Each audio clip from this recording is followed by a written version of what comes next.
Good afternoon, y'all. Like they say, they save the best for last, right? I know y'all are ready to go home, so I'll make it brief. No, I'm just kidding. First of all, just some thank yous before we get going here. First of all, I'd like to thank Commissioner Sankey. I know his job is not easy, and I know in midst of college football today and college athletics, there's a lot of change, and there's a lot that goes into his job. And I can tell y'all from sitting in rooms with him and a lot of phone calls, he's trying to do what's best for our sport, not just for the Southeastern Conference. He really is trying to do what's best for our sport. I'd like to thank the leadership of the University of Texas, Chairman of the Board of Regents, Kevin Eltife, Jim Davis, our president, and our athletic director, Chris Delcani. I know a lot of people talk about alignment, but we are truly aligned. And that was something that 6 years ago when I took the job, one of the reasons why I took the job was the alignment. But it's shown through time and time again. And the job that Chris Delcani has done at Texas has been nothing short of remarkable. Winning 5 of the last 6 Directors' Cups, and just the absolute strength in every sport in that entire athletic department is something that I know he's proud of, and we are all very proud of to be part of. I'd like to thank our staff. Our staff is doing a tremendous job. And these guys and as men and women are working extremely hard, not only on the grass with our players, but in the building, in the meeting rooms, in recruiting, being on the forefront of doing things that have never been done before, and just proud of the work that they do on a daily basis. It's a demanding profession. It's a demanding job. And their spouses, their families, the sacrifices they make for us, for me, for the University of Texas doesn't go unnoticed. So thank you all for what you do. And I'd like to thank our fans. The support that they give us is tremendous. Longhorn Nation has just been phenomenal. I don't think people know this because I think people think about home field advantage and tough environments to play. We're 20-1 in our last 21 home games at DKR, and that's a direct reflection of our fans and the support that they give us. And so thank you for your support and all that we do. Commissioner Sankey touched on a few things and a few stats that I'm really proud of our program and our organization of what we've been able to accomplish. And you think about, last season alone, we beat 3 top 10 ranked teams in a down year. The last 2 years, we've beaten 10 top 25 ranked teams, which is more than any other school in the country. I believe it's 14 wins over top 25 teams over the last 3 years. And so there's a lot to be proud of for us at the University of Texas. But I will say this at the University of Texas, the standard is the standard. The standard is the standard. And I know the expectations are high outside of our building. I know everybody wants to say what percentage we are to make the playoffs or what percentage it is for us to, win a conference championship or make the CFP or be a national champion. But the expectations are always high within our organization. They're higher than you would imagine. They're higher than they are on the outside world. And now more than ever, external factors don't motivate us. It's what we're doing internally. And we've got a very hungry football team. We've got a team that competed their tails off a year ago and fell short of making the college football playoff after the previous 2 years being in the semifinals and knocking on the door to play for a national title with the ball inside the 10-yard line.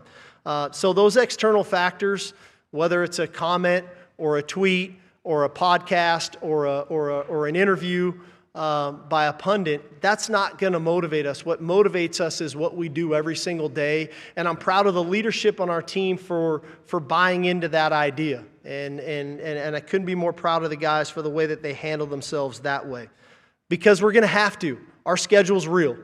Okay, it's a real football schedule. And I think the key to that is focusing on us, being enamored with what we do. That takes great leadership. That takes great commitment, okay? And that takes great mental and physical toughness to make that happen. We've got 3 players here that I think exude all of those 3 things.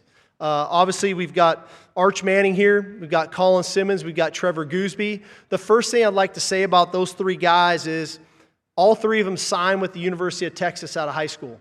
So in this era of transfer portal, in this era of players coming from different places and building rosters and so on and so forth, these were 3 guys that chose to be part of our program when maybe our program wasn't where it is today.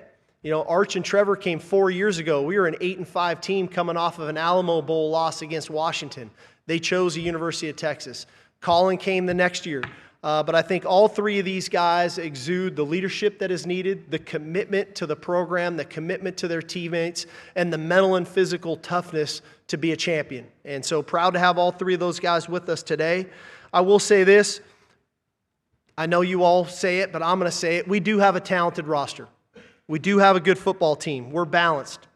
I think we're good on offense, we're good on defense, we're good on special teams. I'm not going to shy away from that to give you the coach speak. We do have a talented team, but we've got to make that come to life on every single Saturday against a challenging schedule. And that's the challenge as their coach, is to get them in the right mental space, the right physical space to go out and be at their best when their best is needed. And in our conference and in our non-conference schedule, that's every single Saturday. How did we build this talented roster? We built it through retention. We kept really good players on our team. We built it through high school recruiting. All right, we signed a heck of a high school class, which I think we're very proud of that class, and we built it through the portal. And that's a credit to our recruiting department, all right, of making those things come to life. But, we lost 40 scholarship players off of last year's team, 24 portal transfers, which was more than we ever had, 3 early NFL draft picks, and 13 seniors. With that, we brought in 47 new scholarship players, 22 through the portal, 25 freshmen. Okay, and so a lot of new faces. Culture is a big deal for us, but our culture gets developed, historically in the summertime to get ready for a season. And I failed our team a year ago by doing it that way. And I felt like we didn't have the culture needed early in the season to make that happen, to be the team that we were capable of being. I learned my lesson. We started doing our culture work in February this year, and I think it's paid dividends. I was just on the plane with these guys coming over. And to a man, they all said, man, I love how summer's going. I love how close we are as a team. I mean, these guys were doing a scavenger hunt yesterday, and Colin and Arch are competing until the end. Their two teams were the one at the end racing to win it. And then everybody's sweating bullets. It's 100 degrees in Austin right now, and they're having a blast together as a team. And those are the moments that are going to get us through the tough fourth quarters. Those are the moments that are going to get us through some tough road games of where we're headed this fall. So proud of those guys for buying into what was going to be so important to this team. We are not a finished product. We've got plenty to improve upon from last year. All right? It goes without saying. We've got to become a better run football team. We did not run the ball to the standard and the capabilities of what it is at the University of Texas. Now, we can make that better a variety of ways. All right? You got to get better up front as an offensive line group. You got to have capable runners that can do that. You got to provide weapons on the perimeter that people have to deploy to guard against. And you've got to put schemes together that they can operate and do at a high level. I think we've addressed all those areas in the run game. We've got to create more explosive plays. When we're at our best, we're a very explosive offensive football team. We were not that a year ago compared to where we were 2 years ago. The run game is a huge component to that. But we've got to become a more explosive football team, and we've got to minimize the penalties. We've got to fight the urge of playing behind the chains. And I say fight the urge because I think there's an urge to some of the penalties that we get. And so we've got to minimize those penalties. All of that, we're talking about consistency on the offensive side of the ball. And so, to me, you put all those things together, we have a chance to be a very good offensive football team, but we've got some areas for improvement come the fall that need to show themselves. Defensively, obviously we've hired Will Muschamp to be our defensive coordinator. Has been a great addition. It was everything I thought this hire could be. Will and I philosophically are very similar.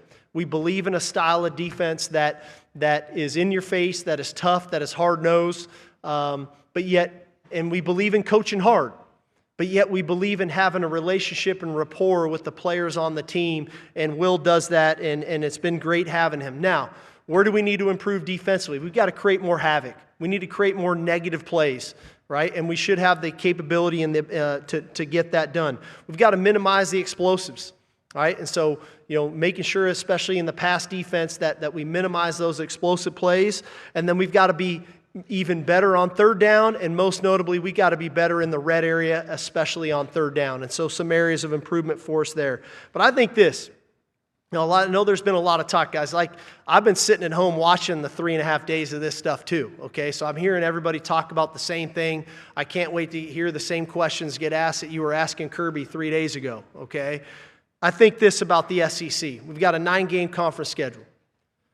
The challenge is week in and week out, making sure that our football team is mentally and physically tough enough and prepared to play, because that's what's required in this conference week in and week out. Because if you're not, you will get beat. It's not about beating us one time. It's about beating us the 9 times. That's the challenge of this conference, and that's what we will prepare our team to do. Looking forward to the opportunity. It's a heck of a schedule, and couldn't be more excited just about this team and about where I think this team can go. Just a couple things of note, housekeeping things. Cole Hudson, which you all saw, the temporary restraining order on the 5-for-5, that's still up in the air. I don't have much more to say about it. We'll see how that goes. And then one addition for us, John Meredith will be an early enrollee for us. He's reclassified. He'll be with the team this fall. He's a great player for us, a DB that we couldn't be more excited to have on board with us. So with that, we'll open it up to questions. Thank you, Coach Sarkisian. If you have a question, Lauren, Peyton, and Lane have microphones. We'll go ahead and come up here and start right here on our center aisle, right there, to the left. Okay. Hey, Coach. John Abraham, 97.7 ESPN, The Zone in Huntsville, Alabama. I just wanted you to talk a little bit about the wide receiver room, Ryan Wingo, as well as Cam Coleman, as he was added during the offseason. Yeah, we're very, we love our wide receiver room. I think all those guys are 6'2 plus. All those guys are over 200 pounds. They're physical, they're fast. They've all played a lot of football. When you think about their careers, obviously Ryan will be in his 3rd year with us in the program, knows the system, knows the scheme, really came on last year. I think people forget he was a 2nd-team All-SEC receiver a year ago, very explosive player. Emmett Mosley came to us last year after his freshman year at Stanford, where he caught 50 balls, was injured the first part of the season, really came on the second half of the season. He is playing at a high level for us right now. And then the addition of Cam Coleman's been a great addition. And, the thing about Cam, everybody sees the highlight plays, the playmaking ability, the physical ability that he has. What I love is the person. This guy's a great human being. He's a guy that is a great teammate. He's one of our hardest workers. I just think he's been a great addition to that room, to that offense. I know he's got good rapport with Arch, so excited to have him. Okay, we'll go down in front of me, 2nd row. Cedric. Hey, Steve. Cedric Golden, Austin American Statesman. Arch Manning, the name on the back of his jersey brings as much notoriety as the one on the front. How did the growing pains of last season, how would that benefit him this year? Yeah, I'd like to touch on that. Arch Manning a year ago wasn't on social media or on television saying, I'm going to be the first pick of the draft. He wasn't on television saying, I'm going to win the Heisman Trophy. All he did was work really hard. All he did was try to be the best teammate he can be. And then we had some failures as a team. He didn't play to the way of what he was capable of playing. And then those same people that were saying that about him wanted to criticize and demean him almost for letting them down because he didn't live up to what they thought he was going to be. Very interesting concept right there. And I think the way of what he got put through probably would have melted or destroyed 99% of people in his shoes. All he did was stay consistent to true to who he was, which continue to work hard, continue to be a great teammate, try to get better, and he did. And he came out and played the second half of the season at a really high level. We go 7-1. He's got 20 touchdowns, only 2 turnovers. He's a fantastic player at the end of the year. But he didn't go back on social media and say, I told you so. And all he's done this year is continue to work hard again. And so there's always going to be outside opinions of that guy. And that comes with the territory, and he understands that. But I think he learned a lot about himself last year, about dealing with adversity and overcoming. And I think he learned a lot about his teammates and the support that they gave him, and them recognizing the mental and physical toughness that he has to play the position, to be their leader. And I think that he's grown into a great leader for us. And so I'm very proud of Arch for the way he's carried himself, the way he represents the University of Texas. I think right now he's a very dangerous player. because he learned a lot from last season, and he's surrounded by some good players, and I think that he's a guy that's poised for a heck of a season. Coach, we'll go over to our right-hand side on the aisle. Good afternoon, Coach. Jacob Worthing, KRUI Sports. What does playing on time actually look like for your quarterbacks? Well, everything that we do is a progression-based offense. And so you have a first read, a second read, a third read, a fourth read, so on and so forth. And those reads are basically tied to his feet, right? Whether it's a quick game, an RPO, a drop back pass, a play action pass. And so being on time is when that read is available to throw the ball to, that the timing of his drop marries with where he should be. If it's a drop back pass on his fifth step, is his first read open, the ball comes out. If it's not, he hitches to his second read and then hitches to his third read, so on and so forth. And so that's what it looks like. I think the one thing that we saw real development in Arch a year ago, if you watch his pocket presence and the way he moves in the pocket, he moves like a pro. And he didn't have very many clean pockets last year. It was tough, and we weren't great around him. But man, the guy worked at his craft in the pocket, and then the value of that was when he got some better pockets later in the year, he was able to take advantage of it. Coach, we'll go back in front of me. Second row, Kirk. Kirk Bowles from the Houston Chronicle.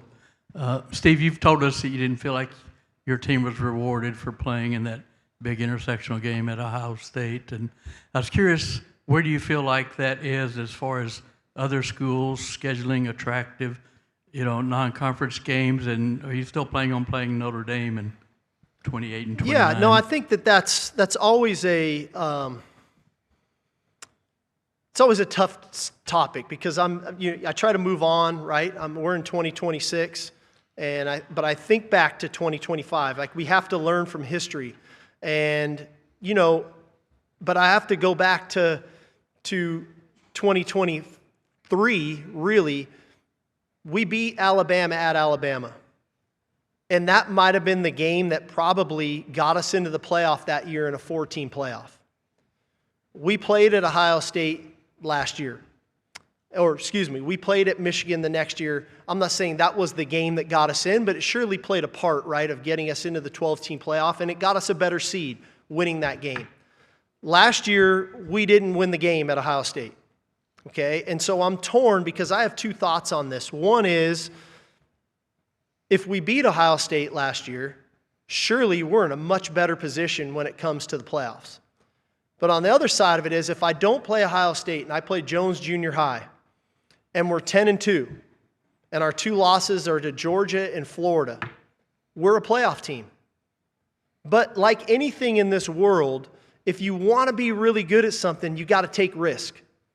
There's calculated risks involved in life that you have to take. It's no different than playing quarterback. You got to take some risks at times. There's no different than being a play caller. You got to take that risk.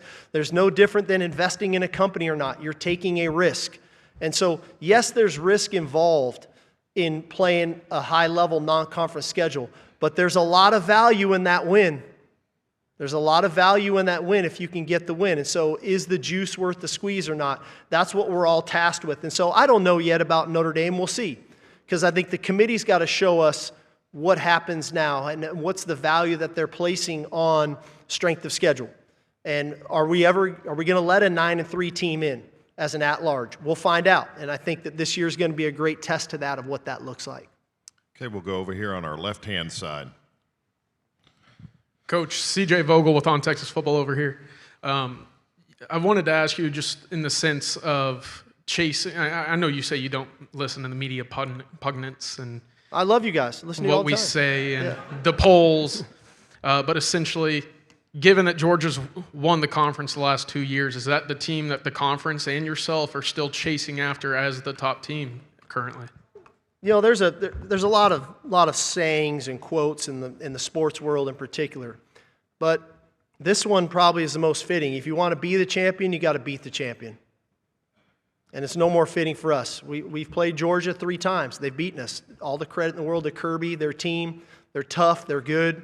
So if we want to be a champion, I'm guessing we'll probably have to beat the champion to make that happen. Coach, we'll go straight down in front of us again, third row. Danny Davis, the Austin American Statesman. Going back to the news you just, broke. What does John Meredith bring to this team? And I'm not sure when he turns 18, but can someone that young contribute at the cornerback position right away? Yeah, he's already turned 18 a couple weeks ago. You know, he provides great length, great speed, tremendous man-to-man ability, very confident, very aggressive, all the attributes you want in a defensive back. It's not a secret, you know, why he was a top 2 or 3 player in the country in the 2027 class. So for us to get him now, we'll see how far we can take him. Like I told his mom, Coach Muschamp, Coach Orfe, we don't have an expectation on him of a timetable. We're going to coach him. We're going to develop him. When he's ready, I think he'll be good enough to play. How long that takes to get him ready, that's going to be the race. That's the challenge. Week 1, week 4, week 8, I don't know. I do know he's got the right competitive spirit. I do know he's got the skill set and the ability to be a good player for us. How long it takes, we'll find out. Okay, we'll go down that center aisle again on the left. Coach Steve Curtis, 107.7 The Franchise. You said that you began emphasizing culture work back in February because you thought there needed to be some changes from last year. But as you're entering your 6th season leading the program, a lot of people would think that culture is already well established. So what led you to think that additional culture work needed to be done, and what specifically did you want to see change from last season? Well, I think we have 47 new faces in our locker room. So they don't have anything established in our culture. We have to get them ingrained into our culture. And so that's why we back that up to start that process to get more guys ingrained sooner. We do a lot of work. We do things called Culture Wednesday around our building where we tap into the person, the whole person, and we get authentic, we get transparent, we laugh, we cry, we hug, we write note cards to one another because we have to become a connected football team. Like that's what gets us to where we want to go and through those hard times.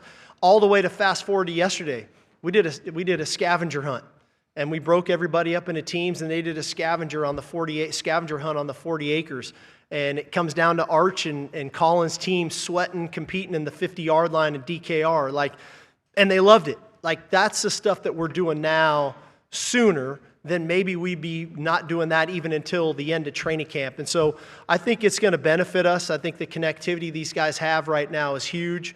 But why? Because we got 47 new faces when historically you'd have about 20 or 22. Okay, we'll go back down the center aisle onto our right-hand side. Hey, Coach. Rob Gregson, A to Z Sports. You talked about a lot of the culture and the shift. Amongst the group that's returning, is there a new mentality after missing the CFP last year? I don't know if it's a new one. I just think there's a more committed one. I think that this group holistically is committed to the mission of being a champion. And they're not just saying it, right? It's not about what we say, it's about what we do. And their actions are showing it. These guys are committed. They're helping one another. They're working with one another. They're holding each other accountable. And I'm very proud of them for that, because that's not an easy thing to do in college when people are making NIL and they're 18 to 22-year-old men. But these guys have committed to that as part of their journey. And that starts with Colin and Arch and Trevor, but that goes to Jelani McDonald, Ty Anthony Smith, Rasheem Biles, Ryan Wingo, all the people we've been touching on. So that's not easy. They're doing it. I'm proud of them. And I think they'll reap the benefits of it come the fall. We have time for a couple more. We'll start in the section in front of me, about midway back, right in the middle. Hi there, Coach. Evan Veith, Inside Texas. You've talked a lot about culture and also how many new players you've had to add, whether it be the portal or recruiting. You've already seemed to get some good returns from Rasheem and Dalen when it comes to leadership. How difficult is it in the portal process to kind of scout personality and culture fit when you only have so much time with them compared to recruiting? And how have you maybe improved at that aspect over your time at Texas? It's very difficult. You know, it's like speed dating, you know, where you think about in high school, you're recruiting a kid for 2 or 3 years. In the portal, you might be recruiting for 2 or 3 weeks if you're lucky. I feel like every year's different on when you bring in the portal guys of did we get it all right or not? And I know it's easy to say, hey, this year we got it right compared to other years. And honestly, I would say we did our due diligence, but we got lucky. This group is incredible that we brought in. They're bought in. They want to be a champion. They want to be part of this culture. Rasheem Biles, Cam Coleman, Raleek Brown, Hollywood Smothers, Melvin Sinai, Lawrence Seymour. I'm leaving a bunch of guys out, but like they're committed to the cause. And that's hard to do, to bring in all these transfers and be like that. And so I think we got it right. I think we got a little bit lucky too that we got it right, because how do you really know? Well, I'm starting to really know now as these guys are in some of the adversity that they're running in DKR at 4 in the afternoon. They're in the sand pit at 4 in the afternoon in Austin, Texas in July. That's not fun. But them hanging in there with their teammates and getting through some of that adversity is exciting for us. We'll take one final question in the center aisle to the right. Coach, Ryan Sproul, Columbia, Missourian. Last season, y'all lost a couple of early season matchups on the road against Ohio State and Florida, but it was clear that you weren't in rhythm and that the team in the second half was a much different team playing. How do you find a rhythm earlier this year so that way every game after week 5 isn't a must-win game to get into the playoffs this year? Well, I think we've got to keep practice as competitive as possible. Iron sharpens iron, and, Colin going against Trevor every day, that's a good thing, right? Arch working against Muschamp's defense, that's a good thing. Jelani McDonald guarding Emmett Mosley, that's a good thing. So the good on good stuff, we got to continue to elevate that. I think secondly is trusting the process and trusting who we are as a team when we get to those games. And so, we're fortunate. Hey, our first game's not at Ohio State. Our first game's back at DKR, So with a young team, that was a tough task. I think anybody who's been to the Swamp at Florida would tell you that's a tough place to play. We needed to be better in those moments than we were, but there's a lot of teams that went to those 2 stadiums over the last few years and probably didn't come out on top. And so, but we've got to relish in our ability to play on the road. Because we are playing at Kyle Field. We are playing at Death Valley. We are going to Tennessee. We are going to Missouri. Like, those are tough places to play. And in our conference, there are no easy places on the road. And so we've got to be better in those hostile environments of execution, of minimizing the self-inflicted wounds, and then having the ability to finish in the fourth quarter. Coach Sarkisian, thank you for your time this afternoon. All righty, y'all. Hook 'em. Thank you.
One final reminder, you have about an hour and a half on the preseason All-SEC ballots for that and the predicted order of finish.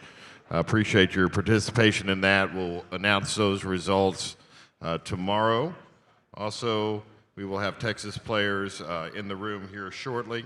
They'll be located at the various stages around the room. The signage will let you know which player is at which station.